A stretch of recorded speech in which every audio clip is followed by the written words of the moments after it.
This presentation is entitled Measuring the Behaviour of Pedestrians in High Winds. It's a well-known fact that many high-rise buildings create very uncomfortable wind conditions around their base due to high-level winds being brought down by the face of the building down to ground level.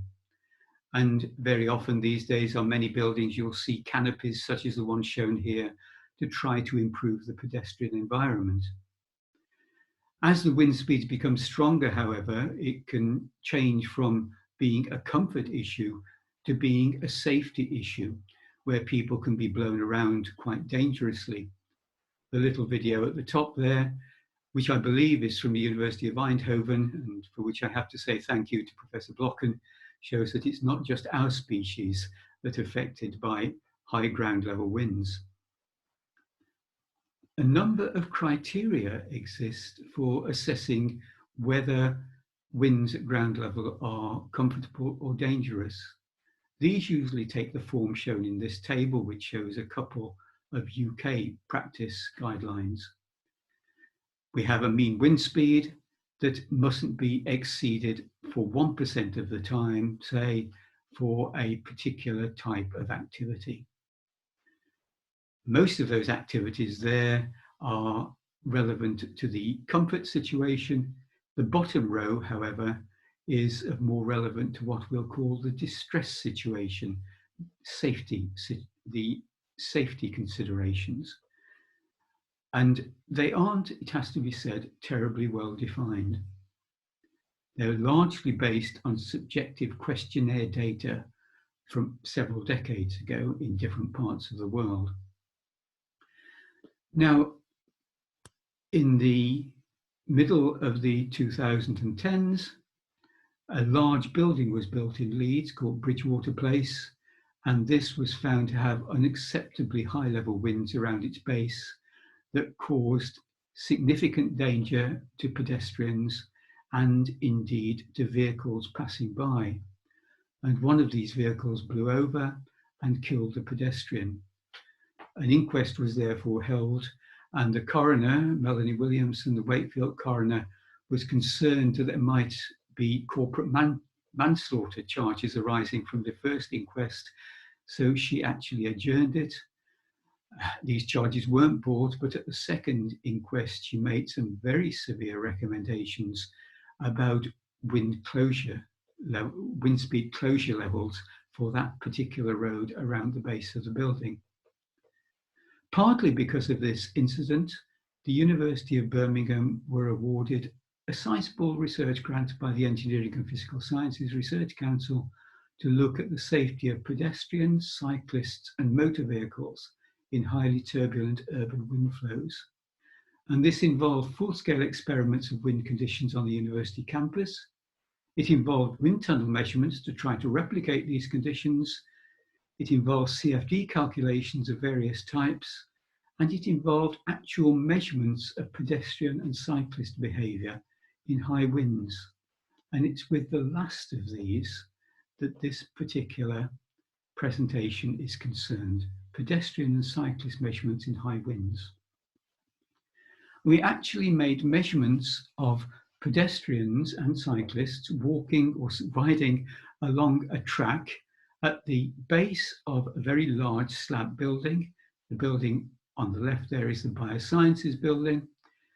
And we installed anemometers along that track to measure the wind speed relative to the pedestrians. It's the pedestrians I'll be talking about here rather than the cyclists.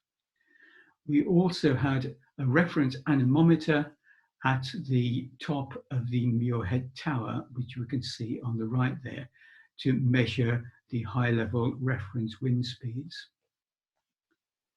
Now, to terribly misquote Jane Austen, it is a truth universally acknowledged that when wind engineers try to make full-scale wind measurements, the wind ceases to blow. And that indeed was to an extent the case for the measurements that I'm going to describe here. During the 2 years of the measurements, we only really had 2 storms that we could use where the winds were strong enough or that it was possible to get our group of about 20 volunteers into place to take advantage of them.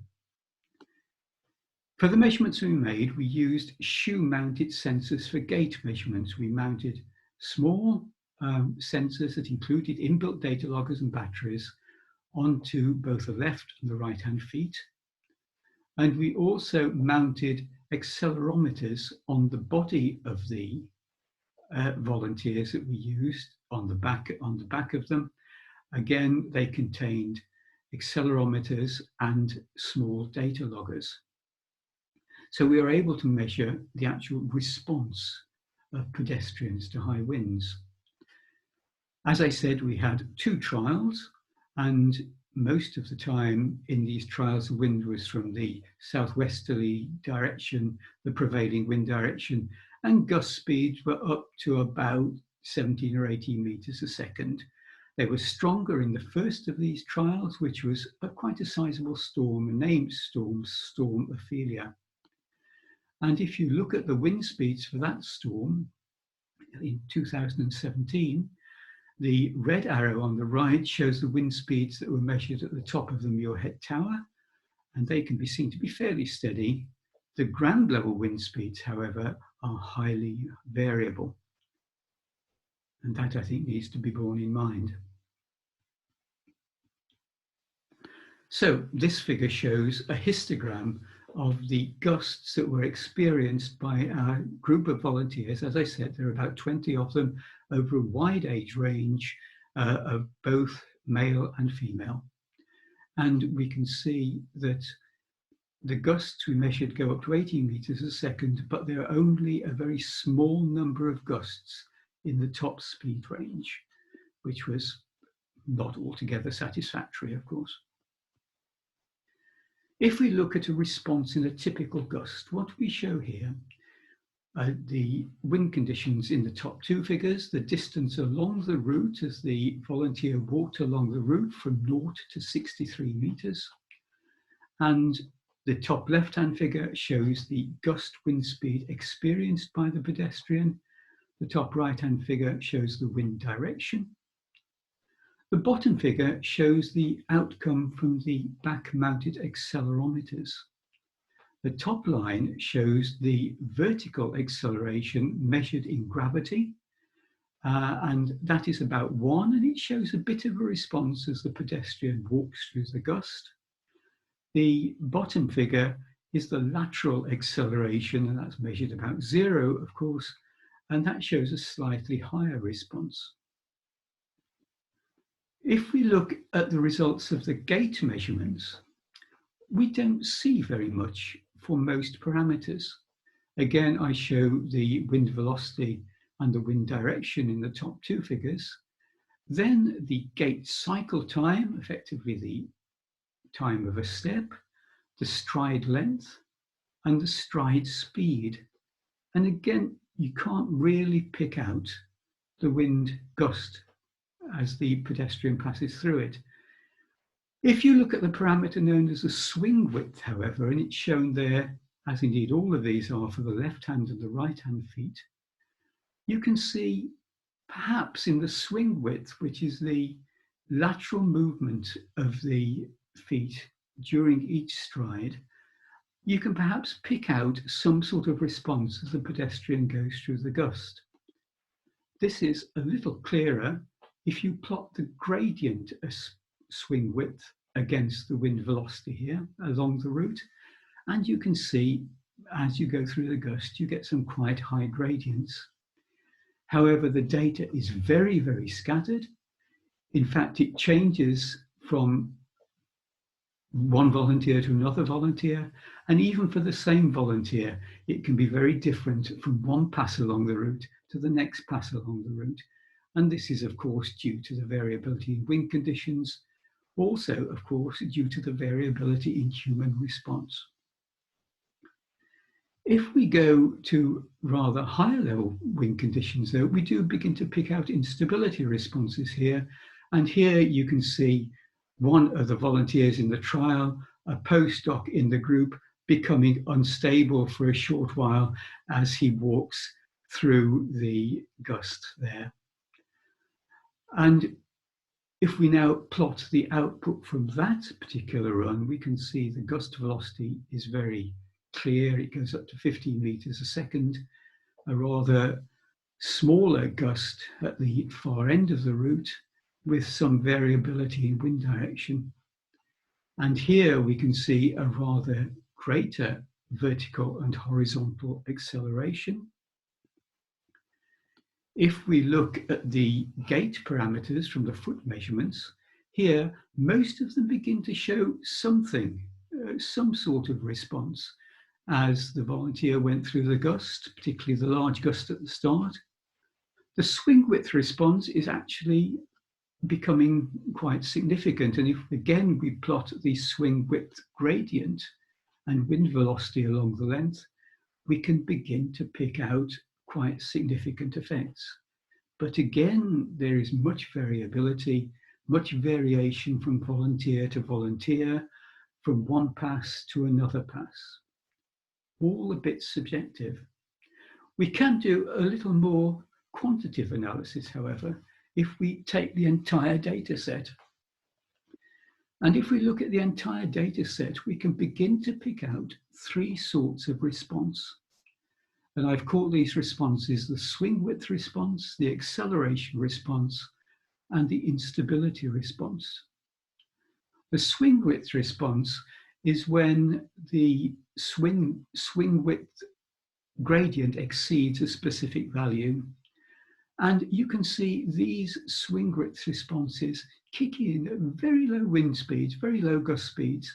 And in fact, they're mostly unconscious responses on the part of the volunteer. They don't know they're responding, but we can measure them. And they occur for something like 40 to 50 to 60% of the time at gust speeds of less than 10 meters a second, and then increase rapidly. So for gust speeds above 40 meters a second, they are always present.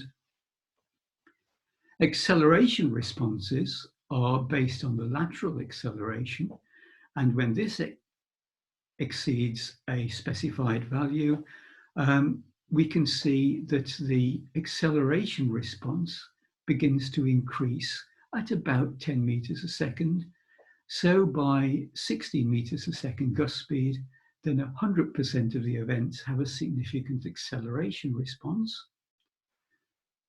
At the highest gust speeds, we get something like we've just seen in the video, an instability response beginning to come in at 14 or 15 meters a second.